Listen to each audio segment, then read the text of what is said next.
at the next meeting. Item 6A has been removed, so we will now discuss, we're gonna move down to the action items.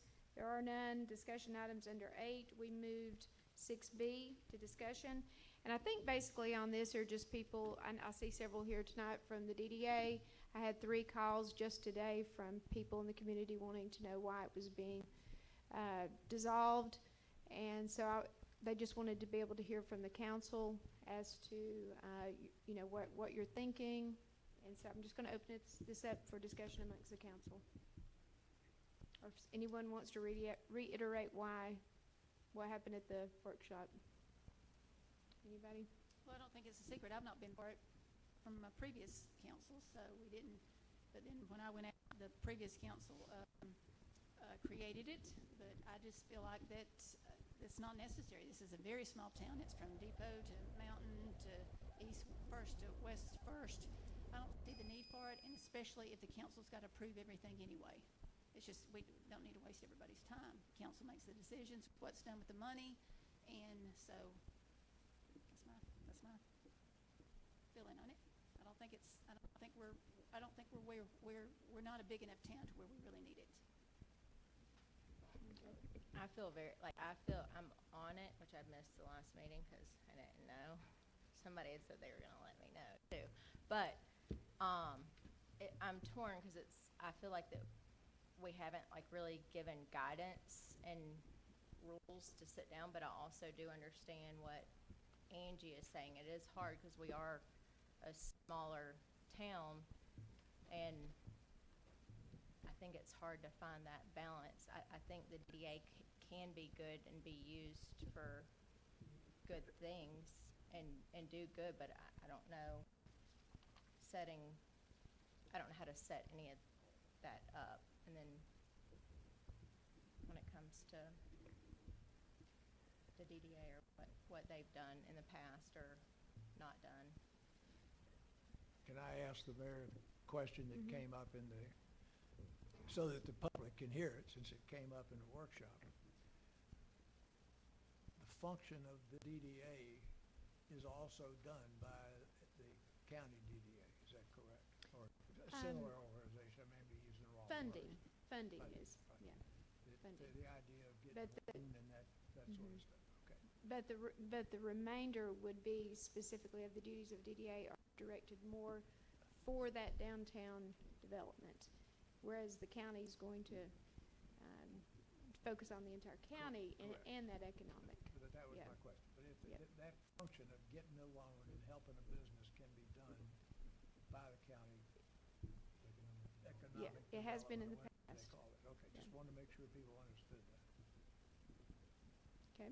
Now, Do you have any? are you inviting public comment or not? That is up to the council. If you would like to hear from a DDA member or anything, that's up to you guys. I think in the idea of transparency, we ought to hear from them. Okay, Yeah, it's gonna we be do under have public 2 DDA Comes members. in, go somewhere else, okay, just as long as they got a chance where they can speak. I mean, if you guys are going to vote, would you like to? I didn't hear any of that. What'd you say, Don? She says it's coming under the next agenda item. now. Okay. Well, If you guys are going to vote, though, it might be a good idea to hear them now before you vote. Okay, so I'll make a motion to allow anyone that wants to speak on the DDA to move it up to number 8. Okay. Second. Is there anyone here who would like to speak on behalf of the DDA? Okay, please. Yeah, because, I'm not. Yes, well, yeah. Danny Melman, downtown at this point, Harvestone, Maine, and some properties, but, and I think everybody here knows me. And my wife is in the back, she's not saying anything. Just a little comment about DDA. We were on the original 2020, which was kind of before the DDA thing, which was a group of business owners, council, mayor, there were a lot of people involved. Came up with a plan, never got adopted. So we continued along our way, and we've seen a lot of changes in Blue Ridge, obviously. And then new DDA came about and actually Michelle, in the beginning, was present, but since she was now spending half the year with our business in Belize, didn't work out. And then Caesar, did you take over first? Or somebody else did, but anyway, needless to say, all I want to say was, I know Bill asked one pertinent question was grant writing, funding, things like that, okay? And I think there was a lot of issue in the beginning, even with the 2020, about this group is going to take out loans and then the city's responsible. A lot of things that kind of doesn't happen. Yes, the county development can handle some things, but they have different things that they're worried about. The county is worried about the county. City is inside the county, of course, but the city is kind of its own government, obviously. I heard some things about Eric being here, and I think Eric has a lot of outside knowledge and can bring a lot of stuff, obviously, to the table and helping the city. But I think the DDA, purely their focus is to develop the city, not in a bad way. You know, cleaning, signs, different things that may not come to the forefront to the city council, may not be on the city council's mind, or the commissioner's mind in the county. And that's where I think it could be an advantage. And obviously in our, since 2005 we've been here, but Open Harvest in 2009 when, you know, we're just getting going with, you know, beer and wine wasn't even on the table, even though it was. I mean, we had a drive-through beer barn. I mean, you can't drink, but people can drive out there with a case of beer. Kind of crazy, but anyway, I just think there are a lot of things that the DDA, and I'm not even involved in, that could do and help or bring to the forefront and say, hey, guys, are we thinking about this in the big picture of city growth? And we've gone, obviously, the city's gone like this and done amazingly well. Everybody on the press, councils and commissioners and mayors and things, and everybody, obviously, the growth has come from somewhere. But I just think that a DDA would Thanks, be Danny. important to bring. Okay, Caesar?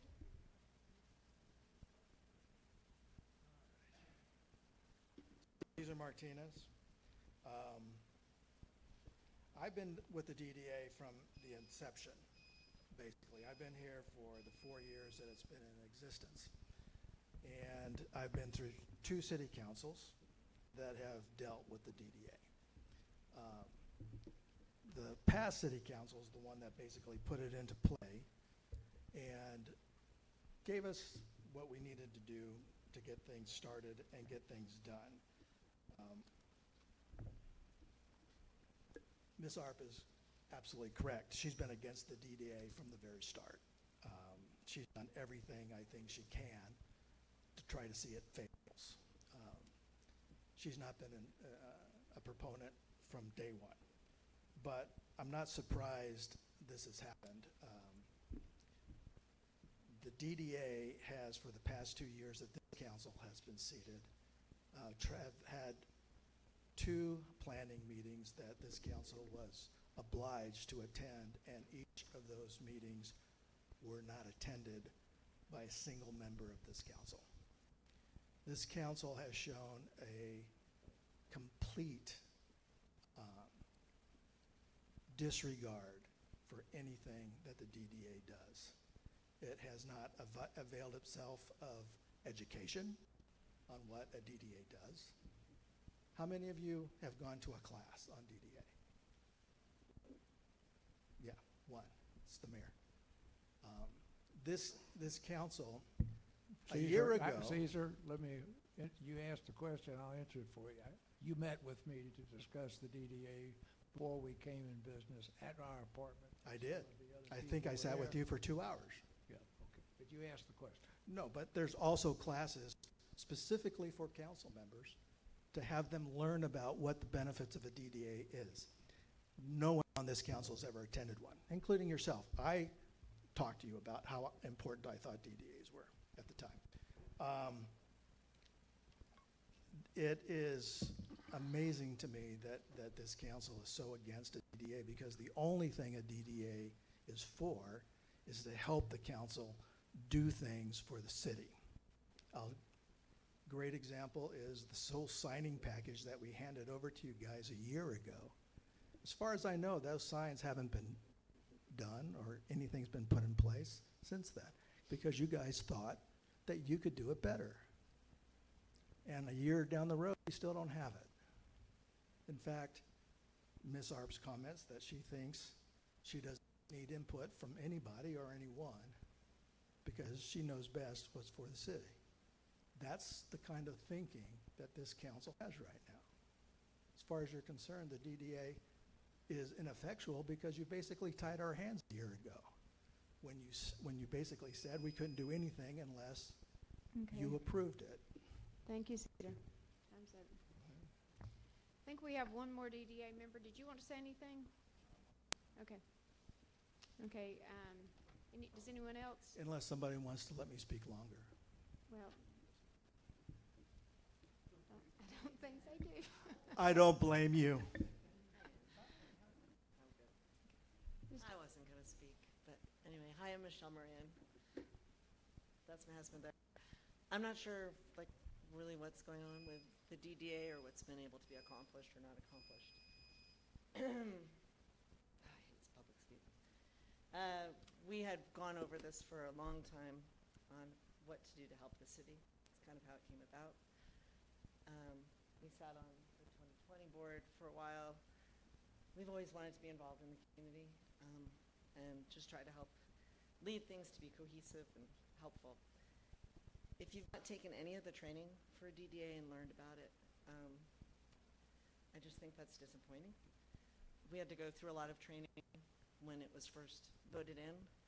I was surprised by all of the funding that's available to businesses in the community through it, and only through existing DDAs can those funds be obtained for private businesses, even private loans through the state that they become eligible for because a DDA exists.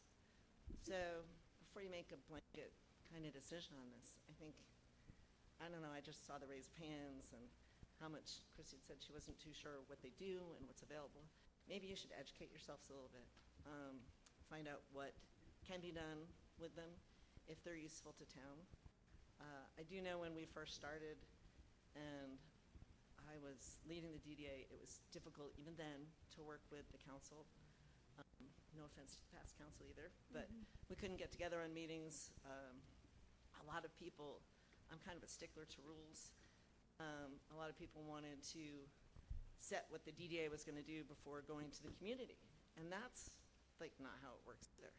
So I don't think since the DDA has been really put in place, it's had the opportunity to do what the state and actually the national, they're across the country. DDAs are a big organization. I don't think anybody that's been involved in this, sorry Caesar, have really been given the opportunity to help the DDA do what needs to be done. I don't think the councils wanted to get involved. I don't think the community's been even brought to the table to see what can happen. In theory, they're a great benefit to communities. In practice, if they're ignored and not funded and nobody gives a shit, then obviously not going to happen. So it's just kind of sad to see like this whole thing still continuing after 15 years in business. I'm always kind of in awe that we're still where we're at. But the community has done well in spite of itself. And so for that, I'm grateful. Thanks. Thanks, Michelle. Is there anyone else? Okay. Council, I guess now you have the decision to, yeah, it's up to you guys what you do with it. Can I make a statement and probably a motion? Everybody on the council knows that I have said since before we took office that I had the 2020 plan sitting on my desk. I had another plan that was headed 2020, and I thought that there were great ideas there, and as I think somebody said, nothing ever happened. I recommended about 6 months ago that we come to some way of making a long-range strategic plan for Blue Ridge, beyond the point of simply a mission statement and core values, which we put in. And I think that it would be worthwhile to take this item and stick it into, don't vote on it today. I mean, we've got control of the money.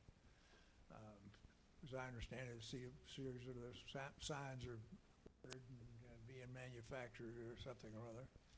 And let's really make a commitment with our excellent city manager to come up with some sort of comprehensive, short-range, mid-range, and long-range plan. I've never been part of an organization, and I've been in lots of them in 50 years, that didn't have a demonstrable document you could pull out that led to that documented what they were about. That's why we now have a mission statement that had the values that they adhere to. That's why we now have core values, and had a plan that you could say, this is what we want to be, where we want to be in a year, in 3 years, 5 years, 20 years. I'm going to be dead. I'm Eldest Guy Lincoln Blue Ridge. But I still think we need to take advantage of what we have the opportunity to do and come up with a strategic plan and throw the DDA in there and the restaurants and the chickens and everything else and come up with a plan. Good idea. Okay, and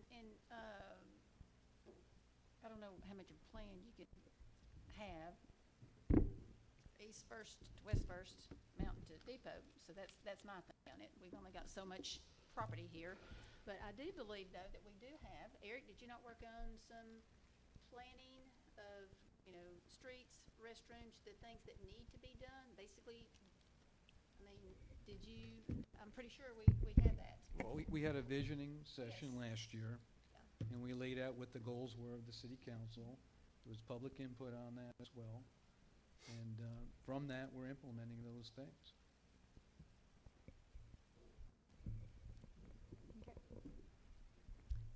But you're saying to table this?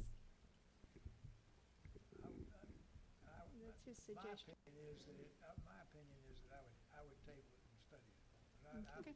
I'm only Well, one guy. And it might be a good idea because nobody has had training in it. There will be training sessions available. I just got back from Savannah from the GMA, and Amy went with me. We had some really good training sessions on DDAs and economic development. So that might be about to attend some. There's one in Young Harris this fall, and I think it does specifically focus on the DDA. So Well, it's about. Bill is not here either, so it'll give him some time to put some input in and decide what he wants to do as well, so I think it should just be tabled then. Okay, so you make a motion? Yeah, I'll make a motion to table the decision on the DDA Okay, or just table it. okay. Second. Okay, let's have a roll call vote. Dr. Wiley, Angie, Yes. Jack, No. Christie. Yes. Okay, motion passes. The next thing, now we're actually going to public comments. We've had more public comments at this meeting than ever. Okay, and we have Traver Aiken. Traver approached me about giving an update on what's going on with the Housing Authority because there's always so much misinformation going around, and we have a wonderful Housing Authority, and what I'd like for you to do is tell who all is on the Housing Board now and give us an update, and we may have to allot more time if you guys would like to hear what's going on, because I think there's a lot going on. Well, there can certainly be a lot going on. And speak into the microphone, please. But thank you again for allowing me to come. I'll keep it short. I'm not here to take a lot of time. Over the last year and a half, a lot has been said, misinformation out there. But I just want to let everybody know, as of May 19th, that was the due date of the tax application for the Searles Foundation project, which is for the property they own off Boartown Road. They decided to submit their application. We are not a part of that application in any shape or form, okay?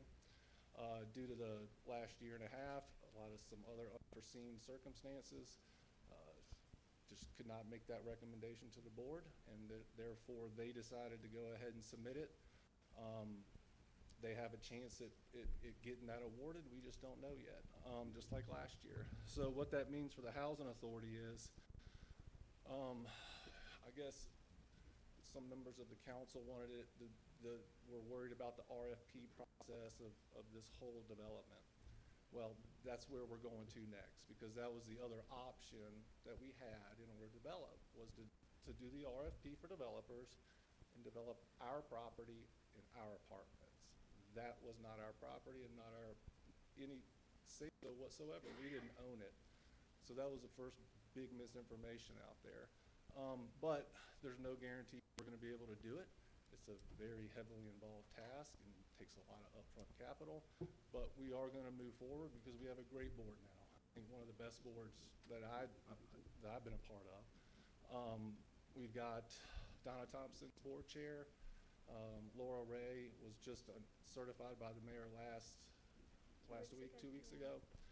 She replaced James Yakabone, who resigned after Sherry Morris from Family Connection resigned as well. So we'll miss them, but we wish them the best. And now we've got Nathaniel Fitz, Grant, and Teresa Skinner is my resident, and Ginger Rogers is the other board member. So we've got a great group of different people in different industries that can help get this done for us. This has been a goal for the Housing Authority since I was here in 2015. It should be no, it shouldn't be a surprise to anybody that the Housing Authority is looking to develop their property and bring in additional housing. We have waiting lists for our 1 and 2 bedrooms is astronomical. So we are focusing on trying to build and bring in those units is what we're going to focus on. We will keep you guys updated on that as it proceeds, but it's something that unfortunately we're already a year behind again. But I'm encouraged because on the application for the tax credit this year, I saw an application in there for Gilmer County for 72 units, preservation of existing units in Blairsville. I move we let him continue. Thank you. Do we have a second? Yes. Okay, everyone? Not Okay. much longer, Okay. I promise. I just wanted to end it, I was ending it with that because I do see hope, because I know there was a lot of negativity against affordable housing in Gilmer County, Fannin County, possibly Union County. But it was good to see that there was an application submitted for Gilmer for 72 new units. I think there are 24 units for preservation in Union County and Blairsville that there was an application submitted for. One in Jasper for preservation, I think about 40 some odd units there. And then the Soros Foundation's application here in Blue Ridge for their 84 units that they submitted as well. So there's still a good chance and hope that we can alleviate some of this problem that we have with affordable housing. We just won't be a part of it with the Soros Foundation on their application. And I'm sure some folks are happy about that. That's another topic for another discussion. So I appreciate your time, and thank you. I want to thank you for coming to us and volunteering to give us an update, because transparency is so important. Yeah, and I think all the lies and I'll just call them basic lies that have gone around in this community, including the fact that Mayor Haight was going to make $51 million. Now, if I was going to make $51 million, I'm not going to be sitting here. I'm going to be going to help get that grant passed through. So that's not the truth. And I just want to say transparency is very important. We have a great board, and, let's focus on the people who need it, not on the rumors and lies that fly around. Can I Okay. ask that you come Mhm. back maybe every 3 months or so and give us an update, particularly on the RFP? I'd like to know how we might be able to help you find people to make Sure, I'll make be bids. more than happy to let you know Yeah, how we're doing. I and think what we're that's a planning on great doing. report. Thank you very much, and I'm Okay. glad to Yes. see that you got an RFP up. Yeah, thank you. Okay, thanks, Trevor. Anyone, okay, DDA, you've already done DDA, but you can come up and talk about business association? You could.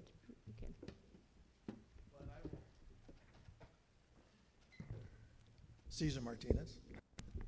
I know you took this off the agenda, but I want to talk about this a little bit from my perspective. On the alcohol licensing increases that I've seen in your workbook that you have coming out here.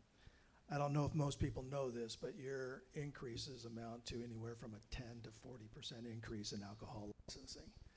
The most used licenses will get a tax of almost 20%. And I've heard that, well, it's because you need to have that for administration fees and all that. So let me just ask the council, where is your budget shortfall? Has your budget been so bad this year that you need to increase this tax to cover it? Where is it? Where is it that you're going to spend this increase? Are you actually giving Chris a raise? Are you spending it on more people?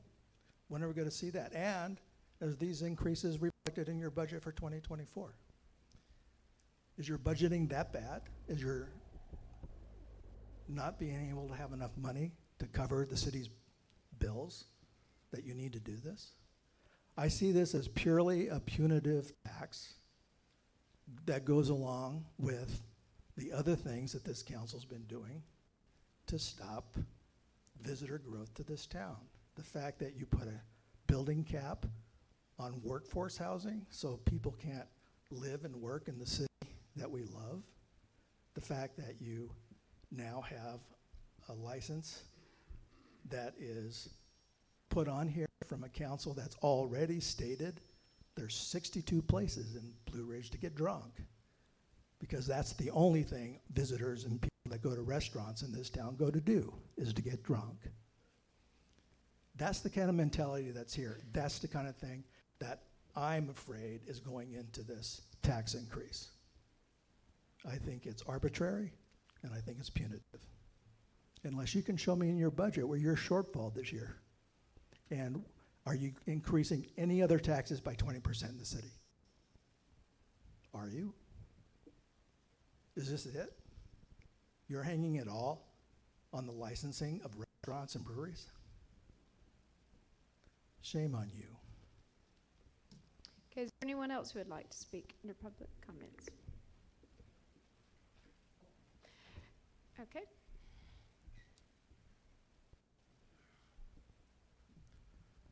My name is Anthony Cavallero. Most people call me Tony. My wife and I own Divine.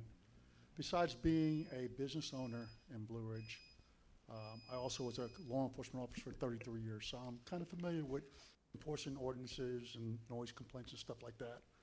I really just want to make two comments. It's only based on the comments I've heard from the council about it. I know you guys have probably heard enough about noise ordinances and stuff like that till you had your ears filled with it. But two things. One, no one, I don't speak for everybody, but I guarantee the majority of people find are not against an ordinance. That's not a problem. So the ordinance needs to be fair and equal. And secondly, you guys also refer to restaurants can't have amplified music. That's not true. Restaurants that serve alcohol can't have amplified music. If you have a restaurant, you don't serve alcohol, you can play the music all you want to. So noise ordinances need to be about the noise, just like Robbie talked about. It's not the source, it's the actual noise that's interfering with the quality of life. So the only thing I'm asking you is when you sit down to look at these things, let's make it fair for everybody and let's deal with the actual issue, the quality of life. What is acceptable so everybody can be happy? Because you're going to find that most of the people that own businesses in Blue Ridge, we're here because we love this place. This is where me and my wife retired, okay? We doing this, we own the business, is our bucket list. It's to make a nice place where people can have memories. Come enjoy themselves, because that's what life's all about, okay? It's making memories, the memories we can hold on to, especially when we get older. So that was all I wanted to say. Thank you for your time. Thank you. Okay, is there anyone else who would like to speak? Okay. We're now going to enter into executive session to discuss personnel and litigation. Do I have a motion? Actually, I'd like to make a motion to allow the council to speak. At this? If yes. Okay, do I have a second? I'll second that. We normally do not have we don't have interaction during public comments, Yeah, so we don't- yeah, Is that what that's you're fine. asking for is Yes, interaction? yes, and I think we need to change it, think about considering changing it to where we have council comments after public comments. Okay. Okay, all right, so, no. Oh, so we didn't vote. Oh, okay, I'm Yeah, sorry. so let's vote. Okay, motion second. Yes. Okay. Everybody agrees, motion passes 4-0. Okay. Okay, so I want to make it clear here that we're not doing anything, contrary to what some may say, we're not doing anything that's anti-business. As a matter of fact, all we want to do, all this council wants to do, and the reason we tabled this alcohol increase was so that we could look at it a little further.